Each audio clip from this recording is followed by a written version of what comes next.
നമ്മുടെ ഫെഡറൽ ബാങ്കിന്റെ പുതിയൊരു ATM കാർഡിന് നമുക്ക് എങ്ങനെ എളുപ്പത്തിൽ ഓൺലൈനായിട്ട് അപ്ലൈ ചെയ്യാം എന്ന കാര്യത്തെ പറ്റിയാണ് ഇന്നത്തെ വീഡിയോയിൽ നമ്മൾ നോക്കാനായിട്ട് പോകുന്നത്. അപ്പൊ നമുക്ക് ഇനി കൂടുതൽ കാര്യങ്ങളിലൂടെ തന്നെ പോകാം.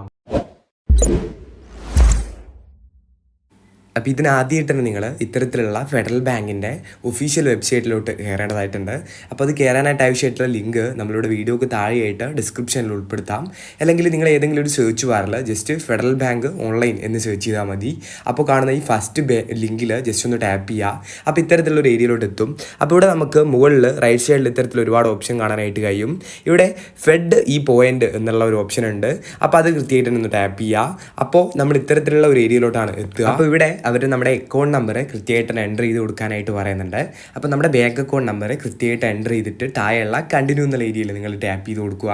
അതിനുശേഷം നമുക്ക് ഇത്തരത്തിലുള്ള ഒരു ഏരിയയിലോട്ട് എത്താനായിട്ട് കഴിയും. അപ്പോൾ ഇവിടെ ഒരു OTP എൻ്റർ ചെയ്യാനായിട്ട് പറയുന്നുണ്ട്. അപ്പോൾ നമ്മുടെ ബാങ്കിൽ രജിസ്റ്റർ ചെയ്തിട്ടുള്ള മൊബൈൽ നമ്പറിലോട്ട് കൃത്യമായിട്ട് തന്നെ അവരൊരു OTP നമ്പർ അയച്ചിട്ടുണ്ടാവും ഈ പ്രോസസ്സ് ചെയ്തുകൊണ്ടിരിക്കുന്ന ടൈമിൽ തന്നെ.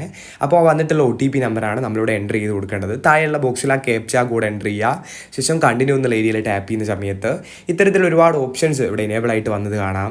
അപ്പോൾ ഇതിൽ നമുക്ക് റൈറ്റ് സൈഡിൽ നാലാമതായിട്ട് ജസ്റ്റ് ടോപ്പിൽ ഡെബിറ്റ് കാർഡ് അപ്ലിക്കേഷൻ എന്നുള്ള ഒരു ഓപ്ഷൻ കാണാനായിട്ട് കഴിയും. ഇത്തരത്തിലുള്ളത് അതിൽ കൃത്യമായിട്ടൊന്ന് ടാപ്പ് ചെയ്യുക. അപ്പോൾ ഇത്തരത്തിലുള്ള ഒരു ഡെബിറ്റ് കാർഡ് റിക്വസ്റ്റ് എന്നുള്ള ഒരു ഏരിയ ഇവിടെ എനേബിൾ ആയിട്ട് വന്നത് കാണാം. അപ്പോൾ ഇതിൽ ലെഫ്റ്റ് സൈഡിൽ നമ്മുടെ അക്കൗണ്ട് നമ്പർ കൃത്യമായിട്ട് തന്നെ അവർ കാണിച്ചതിരിക്കുന്നത് കാണാം. അപ്പോൾ അതിന് റൈറ്റ് സൈഡിൽ ജസ്റ്റ് ഒരു എയറോ മാർക്ക് കാണാം. അതിൽ നിങ്ങൾ ജസ്റ്റ് ഒന്ന് ടാപ്പ് ചെയ്ത് കൊടുക്കേണ്ടതായിട്ടുണ്ട്.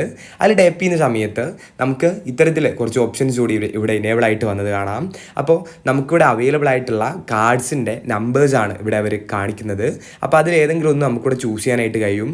അതേപോലെ തന്നെ നമുക്ക് അവൈലബിൾ ആയിട്ടുള്ള സ്കീമും അവരിവിടെ കൃത്യമായിട്ട് തന്നെ കാണിക്കുന്നുണ്ട്. അതായത് കാർഡ് ടൈപ്പ്. അപ്പോൾ അതൊക്കെ ഓക്കെ ആണെന്നുണ്ടെങ്കിൽ താഴെയുള്ള കണ്ടിന്യൂ എന്നുള്ള ഏരിയയിൽ ടാപ്പ് ചെയ്ത് കൊടുക്കുക. അതിനുശേഷം നമുക്ക് ഇത്തരത്തിലുള്ളൊരു ഏരിയയിലായിട്ട് ഡെബിറ്റ് കാർഡ് റിക്വസ്റ്റ് താഴെ കുറച്ച് കാര്യങ്ങൾ അതിൽ പ്രധാനമായിട്ടും നമ്മുടെ ബാങ്കിൽ രജിസ്റ്റർ ചെയ്തിട്ടുള്ള അഡ്രസ്സാണ് അവർ കാണിക്കുന്നത്. അപ്പോൾ ആ അഡ്രസ്സിലോട്ടാണ് വിത്തിൻ 7 ഡേയ്സിൽ അവർ പോസ്റ്റലായിട്ട് നമുക്ക് ATM കാർഡ് അയക്കും എന്ന് പറയുന്നത്. അപ്പോൾ നമ്മൾ താഴെയുള്ള സബ്മിറ്റ് റിക്വസ്റ്റ് എന്നുള്ള ഏരിയയിൽ ഒന്നുകൂടി ടാപ്പ് ചെയ്യുക. അപ്പോൾ ഇത്രയും ചെയ്യുമ്പോഴേക്ക് നമ്മുടെ പ്രോസസ്സ് ഇവിടെ കംപ്ലീറ്റ് ആകുന്നുണ്ട്. അപ്പോൾ ഇത്തരത്തിൽ എളുപ്പത്തിൽ നമുക്ക് ATM കാർഡിന് അപ്ലൈ ചെയ്യാനായിട്ട് കഴിയുന്നതാണ് ഓൺലൈനായിട്ട്. നമ്മുടെ വീഡിയോ ഇത്ര മാത്രമേ ഉള്ളൂ. വീഡിയോ നിങ്ങൾക്ക് ഉപകാരപ്രദമാണെങ്കിൽ ഒന്ന് ലൈക്ക് ചെയ്ത് പോവുക. അതേപോലെ നമ്മുടെ ചാനൽ സബ്സ്ക്രൈബ് ചെയ്യുന്ന കാര്യം കൂടി ഒന്ന് പരിഗണിച്ച് പോവുക.